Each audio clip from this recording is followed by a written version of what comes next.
The explanation is on the sound system. Please listen. Okay.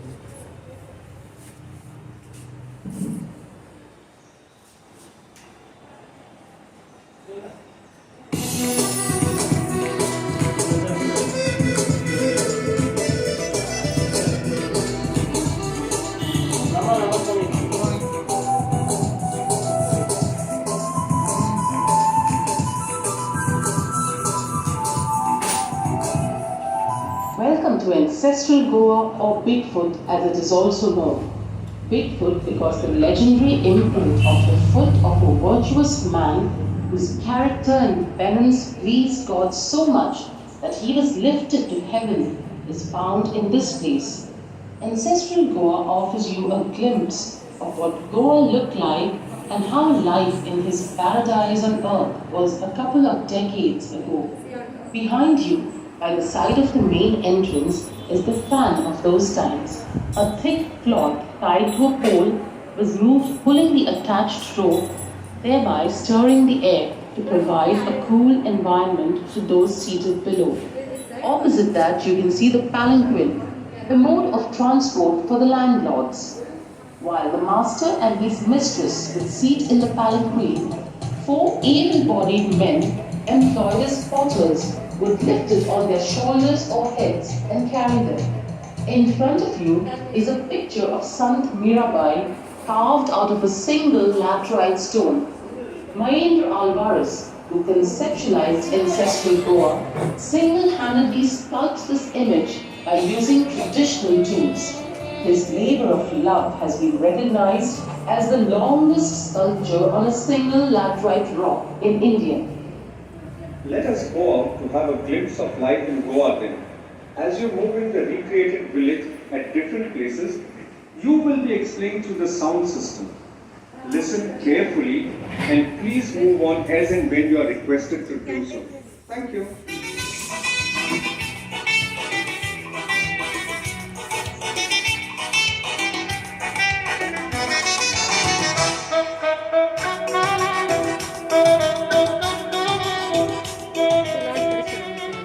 Legend has it that the entire Konkan stretch was reclaimed from the sea when Lord Parshuram, the sixth avatar of Lord Vishnu, shot an arrow into the Arabian Sea from the Sahayan Reach. The waters receded from the point where the arrow landed, and Konkan, including Goa, came into being.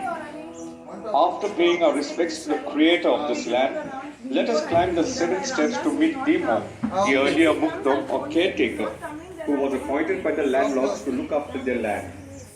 In present times, we find the accountant standing up to this role. Here is Demo. This book, sir? Okay. Yeah.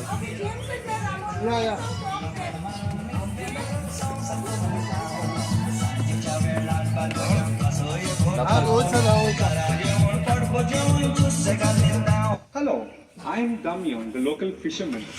Why are you gaping at me? Is it because of what is covering me?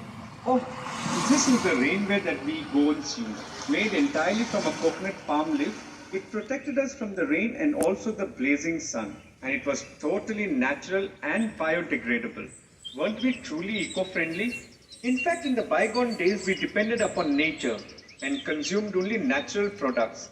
And one of our favorite was fish. To your right, a little further, you can see 2 fishermen, one Hindu and the other Catholic, clearly distinguished in their attire, going with their nets to catch nature's bounty. Kashti, or the loincloth, was worn by us. Take a closer look at them. Behind, you can see the salt pans.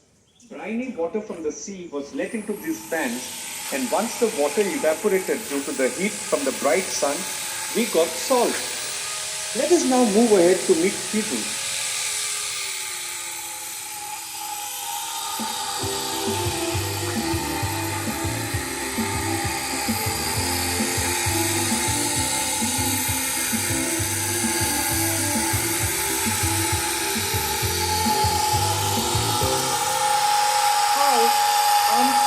The local fishmonger. I sell fish by visiting the household in the village. I am easily identified because of the blouse, its prominently puffed sleeves, and a distinctly patterned cloth top. You could now see a section depicting some of the houses and occupations along the coastline. Behind you are the husters at work rehusking the coconut on a simple implement called coconut. While the coconut could be sold in the market, dry wood would be made from the fire on a simple machine, which later was used to make various items including mats. You can also see some of the tools and implements used to pluck coconuts, repair baskets from the stem, etc. All nicely placed in the cupboard there. Further ahead is a typical fisherman's hut erected by the seashore. Sturdy enough to withstand the strong winds, it was made entirely with boughs of the coconut tree. Fishermen did all their work here. Notice the various implements used by them, like the oar, the anchor, and don't miss the wooden needle used to repair the nets. A picture of fishermen's patron Saint Anthony is prominently displayed in the hut, and they would pray to him before venturing into the sea. Please climb the few steps to have a look at the life in the interiors, where the farmers or agricultural laborers lived.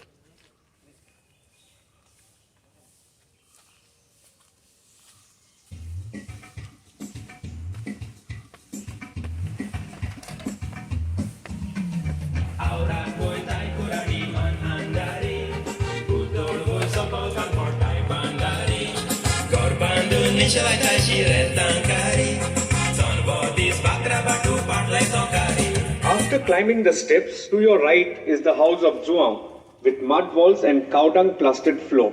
Their traditional attire, kapot for ladies and kashti for the gents, hangs in the balcony. The kapot is a sari draped in a unique style and with a signature print in basically 3 colors. Goan's wife, Catherine, is wearing the red kapot as she cleans rice in her veranda. The satisfied farmer had a song on his lips and a cheer in his heart that was very often expressed through songs with a gumot, a percussion instrument made of an earthen pot that had one end covered with a hide as an accompaniment. Incidentally, the gumot was used by all communities for their celebrations. Up on your left is Martin, the toddy tapper.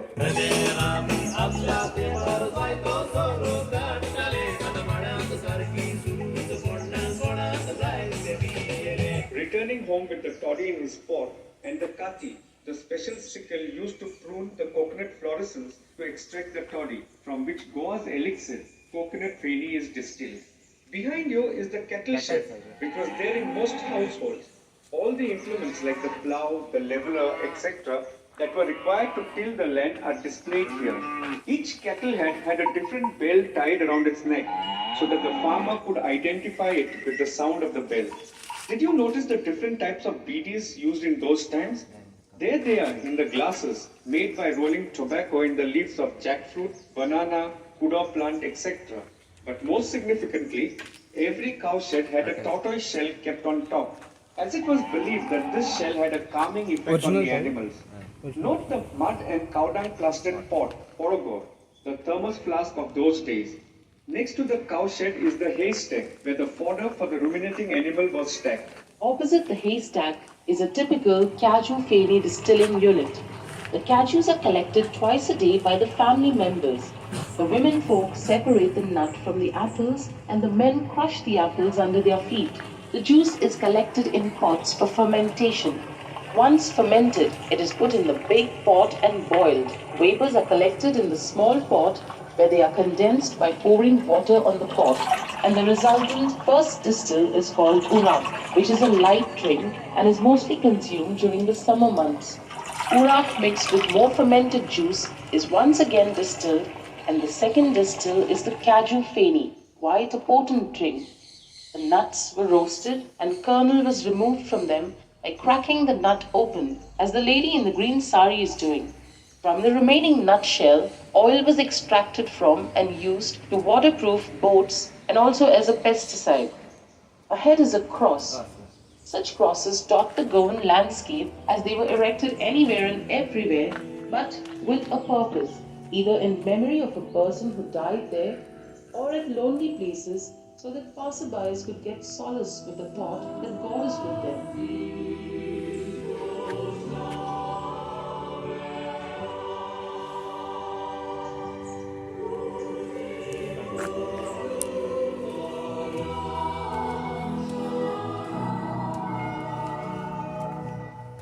To your right is the mashil. You can get the feel of being a local lord and also take a photograph of you seated in it. However, you will have to be quick, as we have only a few minutes to do so. We have to move ahead to see some other facets of Goan life. So please hurry.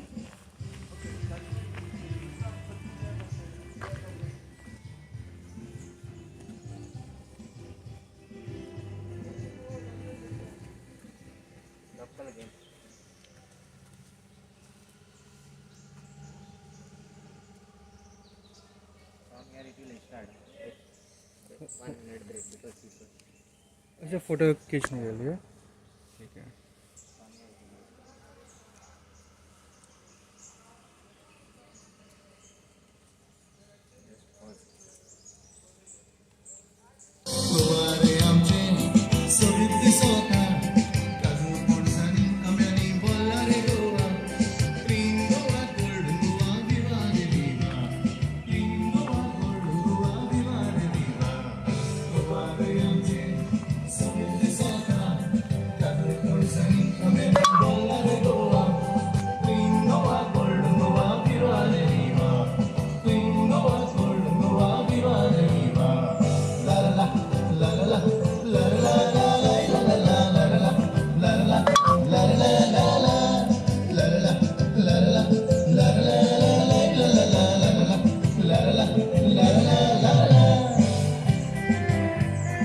This is a village spring where the water is channelized through the mouth of a cow as it is considered to be a holy animal. This is the font Boca de Vaca, or mouth of the cow's spring. The spring fulfilled many needs of the villagers. While the animals waded in its waters to cool down, the women folk used it to wash their clothes and utensils, as we can see Shantu doing. A tub covered out of laterite stone to soak the clothes was usually kept by the side of the spring. Naturally available berries called rito were used to cleanse the body. Let us now go ahead to visit Nandu, the village potter.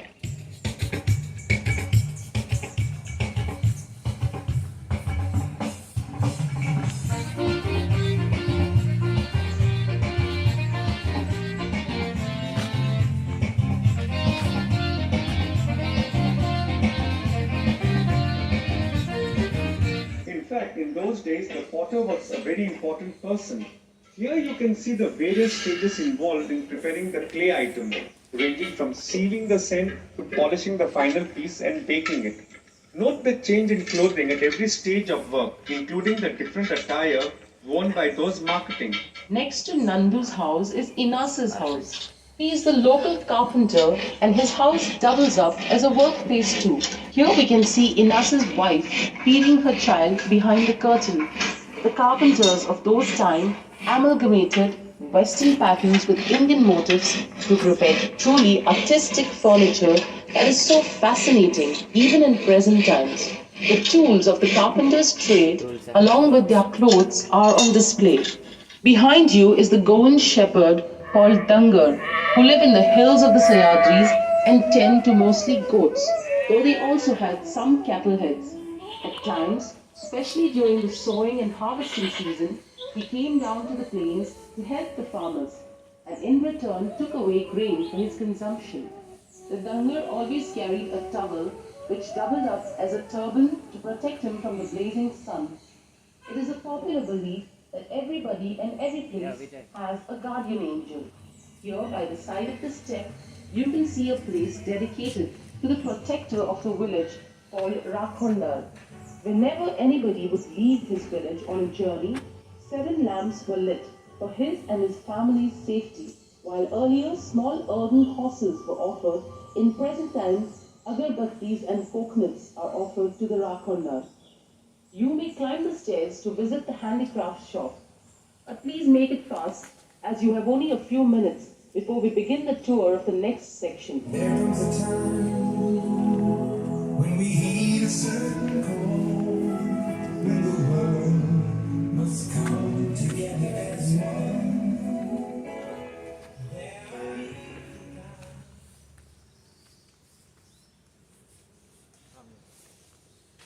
This side.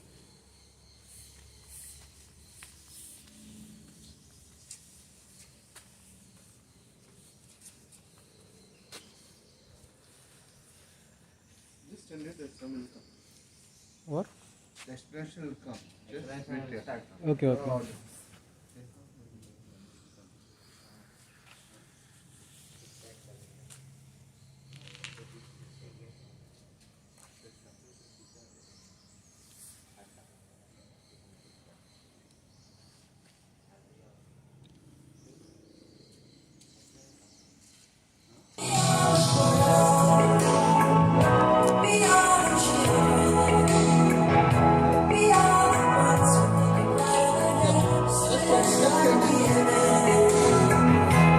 Welcome to Bairro Alto,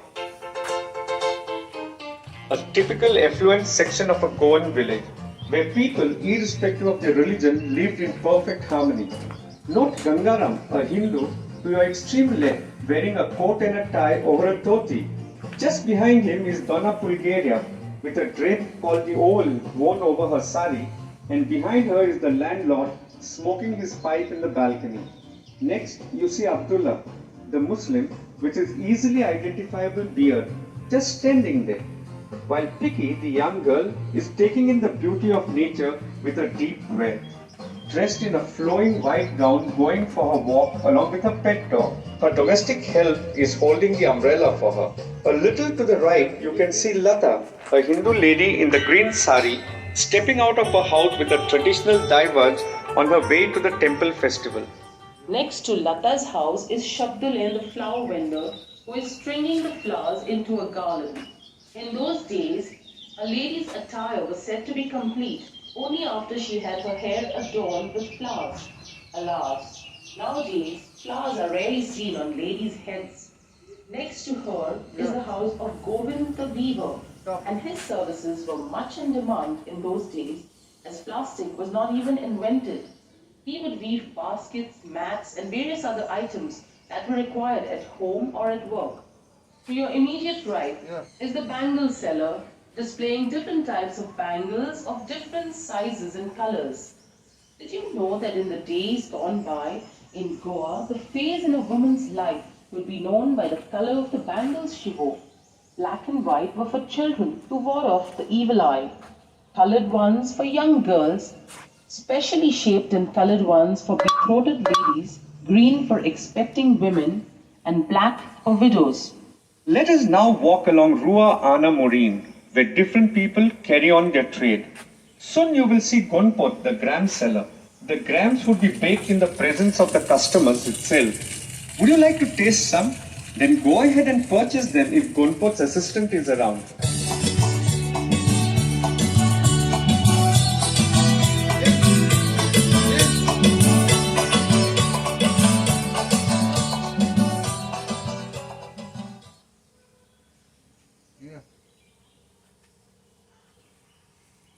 Opposite the gram seller, you can see Daku, the cobbler, hunched over, totally engrossed in his work to prepare fancy footwear. At times, he would also mend footwear, bags, purses, belts, or any other leather item. Behind Daku's house at a higher level, you can see Anand's house, with the Tulsi occupying a prominent place in the courtyard. Here we can see Anand's family worshipping Lord Ganesh.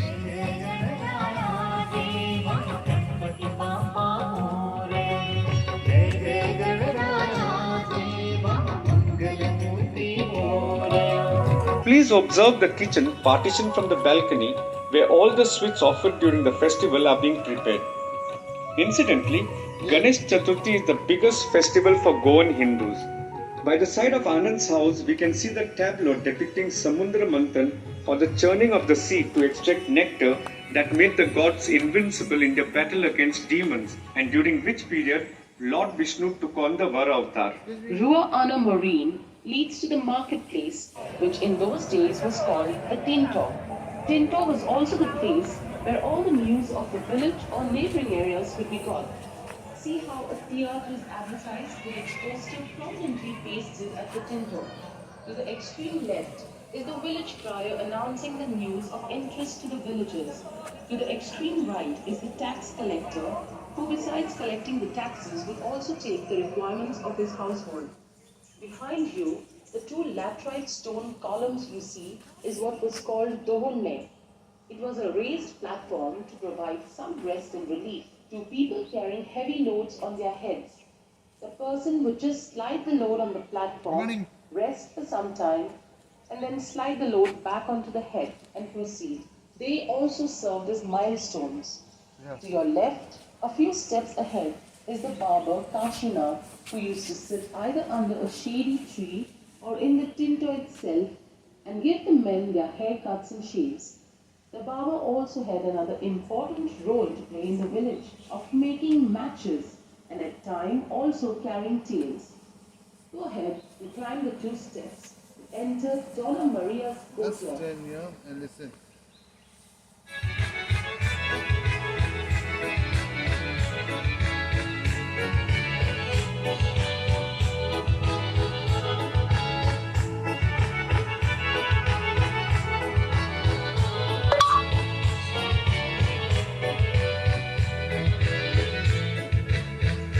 Music, it is said, runs in the blood of Goans. Mistri, or the church choir master, would give special classes to the talented children, as can be seen at his house at the extreme left on top. The most preferred instrument was the violin. In fact, the violin became so popular that it is now adopted in Indian classical music. Just on top of the Mistri's house, you can see a sundial. Correct your watch if you want the exact geographical time. Next to the Mistri's house is the Tabakaria or tobacco house. Tobacco trade was a major business, and that is why there were tobacco houses. In fact, it was through these tobacco houses that the postal service started in Goa. The huge wall is the font where the spring water is channelized through the mouth of the king of the seas, Lord Neptune. The water would meander through the village, ultimately ending up in the pond that we saw earlier. Turn back to meet Donna Maria and have a glimpse of her. Welcome to my house. I am Donna Maria, a typical landlady of those times. Here I am seated in my balcony, enjoying the view of my garden with my pet dog Jimmy. My clothes are a combination of various cultures where the Portuguese had their colonies. My hair is styled the Japanese way. The blouse is a modification of the Chinese tunic. My skirt is an adaptation of the Southeast Asian sarong. And to give it an Indian touch, I have this dupatta on my shoulder. My house has a high plinth and a number of steps leading to it, not only to elevate the house, but also to provide a place for all others to sit and chat in the evening. You can see that the well is a part of my kitchen so that my servants could easily draw the water whenever required. Note all the earthen utensils we used, not only for cooking, but also for storage, like that donde. You must have heard of smoked Goan sausages. Well, here you can see them hanging above the fireplace to get smoked naturally along with the onions that we use in our cooking. Thank you so very much. I'm sorry I could not serve you anything, but please go down the steps and stop at the tavern.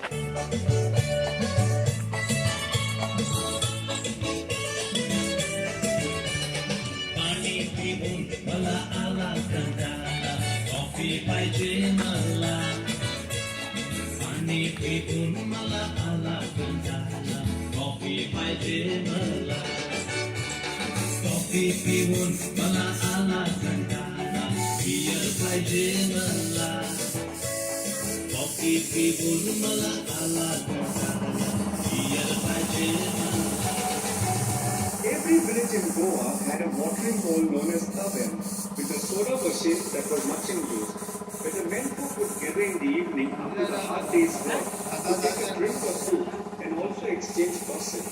This was the only place that offered entertainment, and you can see some people playing tabla, a game extremely popular there.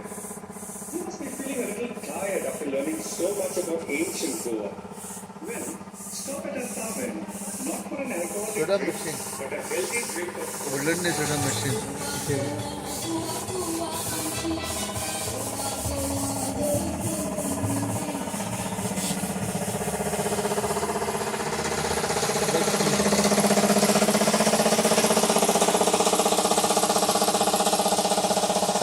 Imagine when a person dies and he goes to the cemetery, Usually I have this fellow stay in front of the coffin. That's God.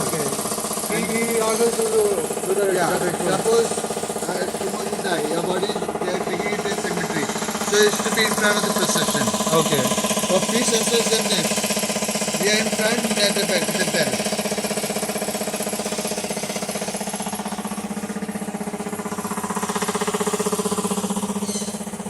Like a dancers where you get a chance to set the cruise boat Okay. in North Goa. You're still not Goa there because Goa is Mandavi Beach. You'll see some cruise boats, so you just go and see anything. It's like a boat ride.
Good morning.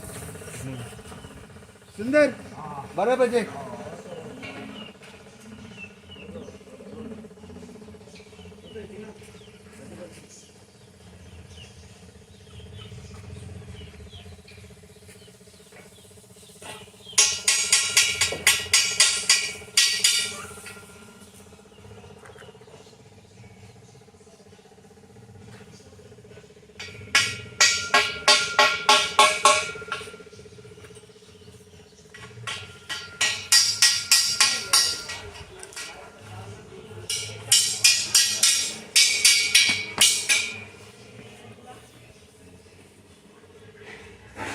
Good morning.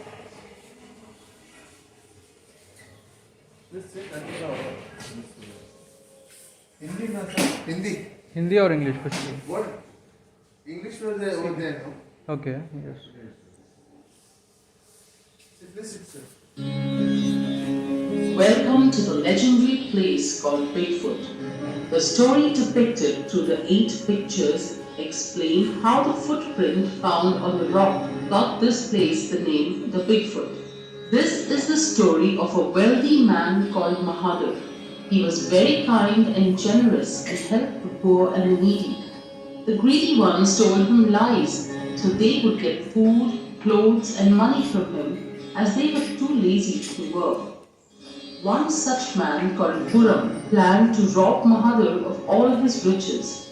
He pretended to have a misfortune and asked Mahadev to help him out.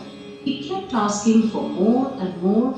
Alas, Mahadev, as he was kind-hearted to refuse him, kept giving him all that he had.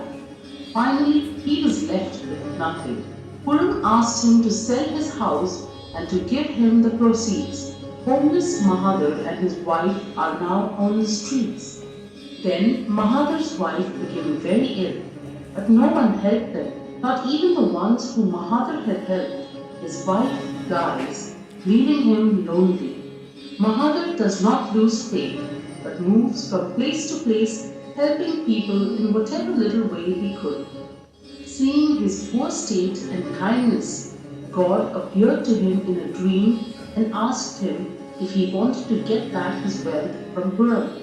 Mahadev asked God to forgive Puram since he was happy as he was.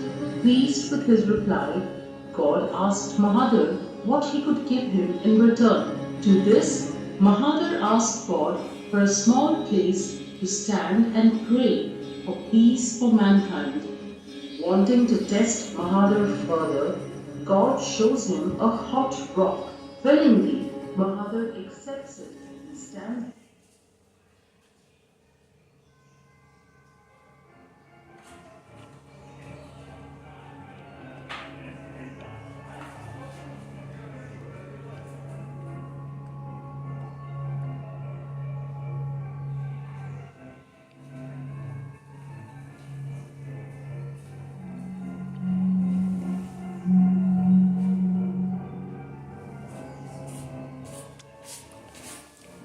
Is it playing again?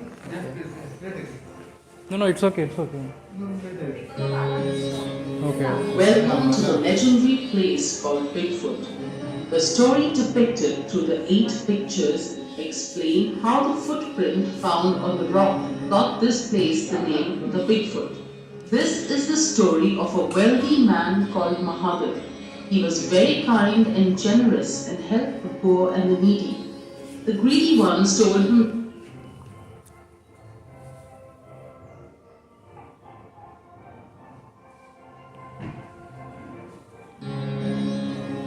Welcome to the legendary place called Bigfoot. The story depicted through the 8 pictures explain how the footprint found on the rock got this place the name the Bigfoot. This is the story of a wealthy man called Mahadev. He was very kind and generous and helped the poor and the needy. The greedy ones told him lies so they would get food, clothes and money from him as they were too lazy to work. One such man called Puram planned to rob Mahadev of all his riches. He pretended to have a misfortune and asked Mahadev to help him out. He kept asking for more and more. Alas, Mahadev, as he was kind-hearted to refuse him, kept giving him all that he had. Finally, he was left with nothing. Puram asked him to sell his house and to give him the proceeds. Homeless Mahadev and his wife are now on the streets. Then Mahadev's wife became very ill, but no one helped them, not even the ones whom Mahadev had helped. His wife dies, leaving him lonely. Mahadev does not lose faith, but moves from place to place, helping people in whatever little way he could. Seeing his poor state and kindness, God appeared to him in a dream and asked him if he wanted to get back his wealth from Puram. Mahadev asked God to forgive Puram since he was happy as he was.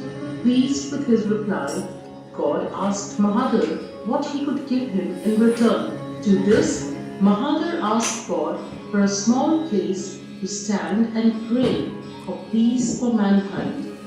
Wanting to test Mahadev further, God shows him a hot rock. Willingly, Mahadev accepts it and stands on it on one foot and prays for many years. God, pleased with his devotion, takes Mahadev to heaven, leaving his footprint behind on the rock he prayed upon. This place got the name the Bigfoot. If you enter the cave, you will find Mahadev's footprint. Legend says that in order to reward Mahadev, anyone who makes a wish with a pure heart will be blessed and their wishes will be granted. Let your wish be a secret, that it is fulfilled. Please leave your footwear out and mind your head as you enter. If you wish, ignite incense sticks. They are available at the counter. Side. What do we sir? Just take out a footwear and then you can go in and do what you want to.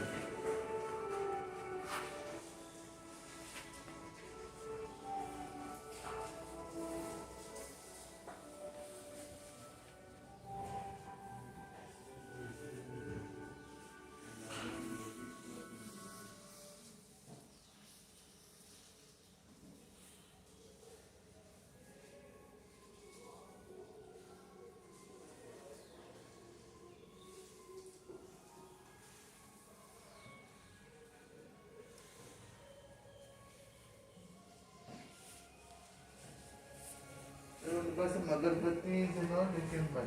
Okay.